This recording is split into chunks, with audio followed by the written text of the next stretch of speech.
A devastating fire broke out at a canteen, completely reducing the structure to ashes, the heartbreaking incident sparking widespread sadness among residents. Fortunately, no one was harmed. Investigation to the cause of the fire is undergoing.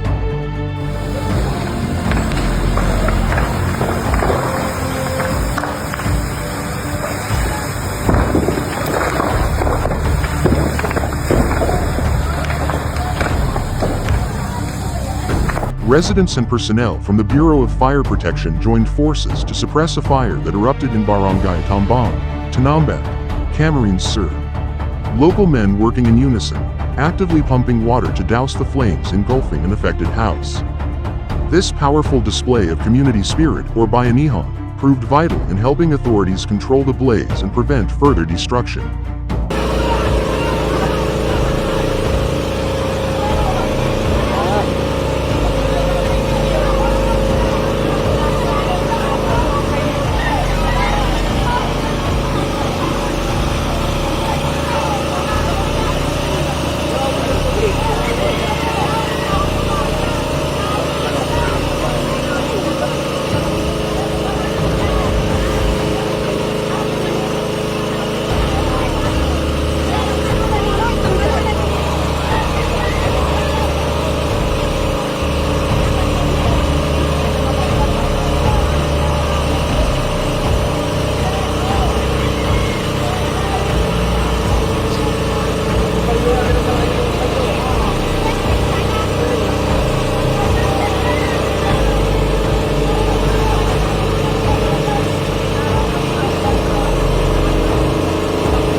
A destructive fire broke out in Barangay Banga, Talisay, Batangas, threatening residential structures and alarming local citizens.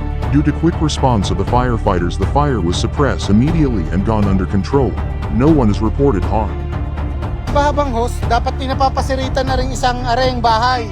Areng babasahin para hindi na dumikit din ng apoy, para hindi gumapang. Kaya nga kailangan niya areng bahay na areng basahan, pader. Babasahin ng babasahin yan. Hindi, pagarneho ang hangin eh. Huwag lang papaling din eh.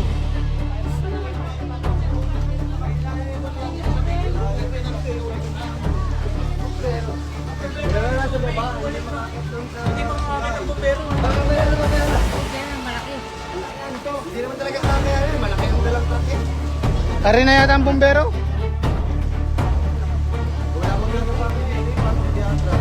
Ayun ang kami. Malayo.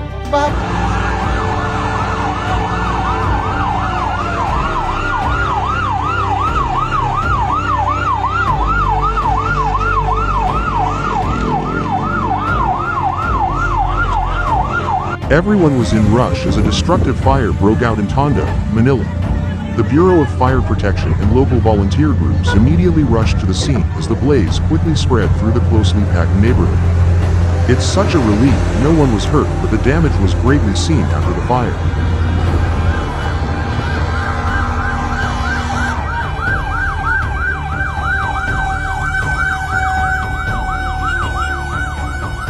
A sudden traffic advisory was issued at Dolores intersection. It was caused by an armored van that caught fire. For other motorist safety, traffic officers on site advised them to take other alternative routes. A distressing scene unfolded along Commonwealth Avenue when a man climbed onto an overpass near Otago and threatened to jump. Promptly alerted to the crisis, emergency teams from the Commonwealth Fire Rescue and Commonwealth Medic Rescue 213 rushed to the scene to conduct a high-stakes, breathless rescue operation. Surprisingly, authorities managed to safely secure him and defuse the harrowing situation before any harm could occur.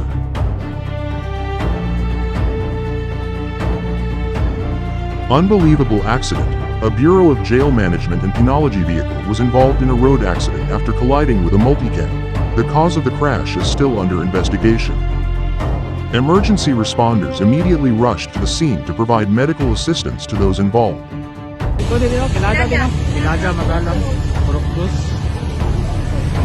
Los Barangay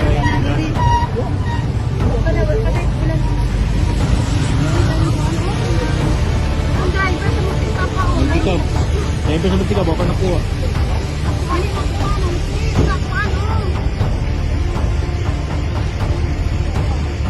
One motorcyclist decided to mix alcohol and riding, a combination about as smart as using a toaster in a swimming pool. Moments later, he lost control of his motorcycle. The lesson is simple. Keep the drinks off the road and your hands on the handlebars. May mga barangay na rin dito. Yan. Nandito po sa may barangay Liwa-Liwa. Ayan. Natumba lang siguro to. Gising naman siya. Yan o. Buhay. Pwede kaya ang ano natin niya para ano na yun o. Para hindi na sa naiipit. Pwede na po siguro tayo yan. Oo. Ano kaya? Para ano, hindi naiipit o. Ayan. Oh, nakatulog lang to, nakatulog. Oh. Oh. Ayan, nakatulog nga lang, naipit yung pakasin niya dun. Oh. Lasing to, lasing. Lasing natumba. Ayun, lasing nga siya oh. Oo, lasing oh. Yan. Yan mga kagulong, lasing lang pala. Lasing.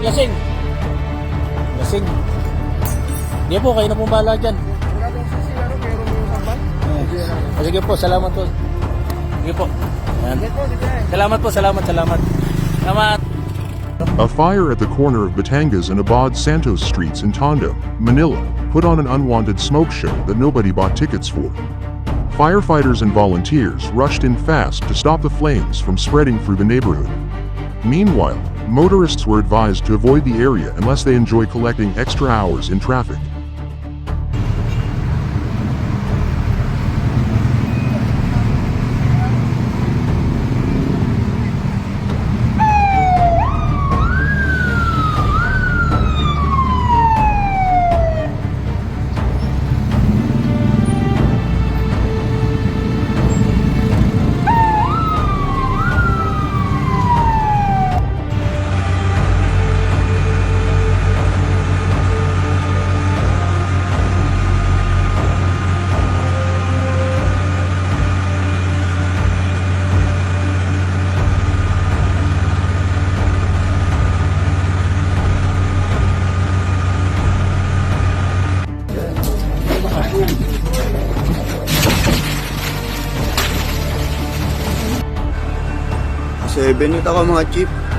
Mindanao is experiencing a massive flood due to Habagat that's strengthened by the Typhoon Inday.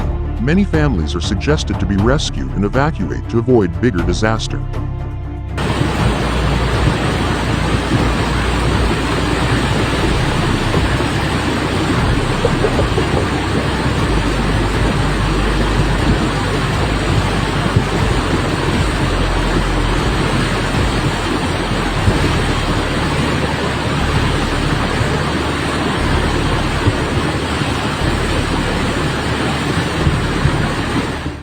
Ulan.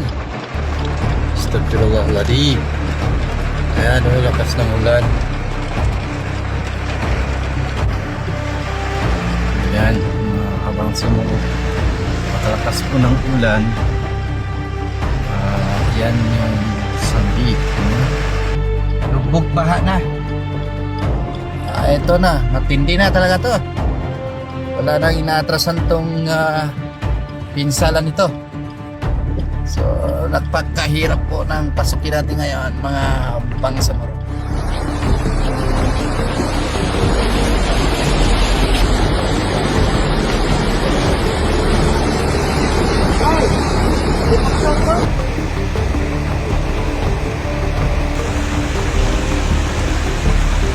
Ito sa may national highway.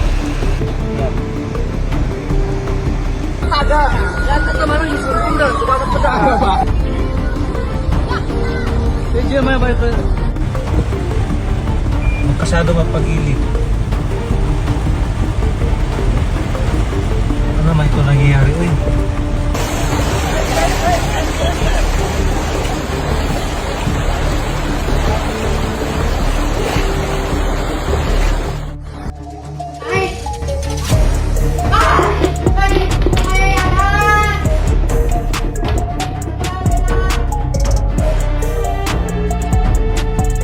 panic-gripped Baguio City yesterday afternoon as a sudden magnitude 4.5 earthquake sent terrified residents and students rushing into the streets.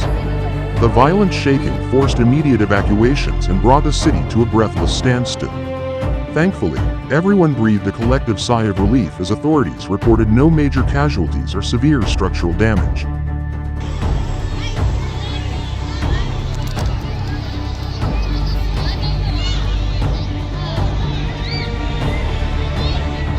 Thank you for watching Aura Report. Stay informed, stay safe, and stay connected. Don't forget to like, share, subscribe and hit the notification bell for more actual footage and breaking news updates.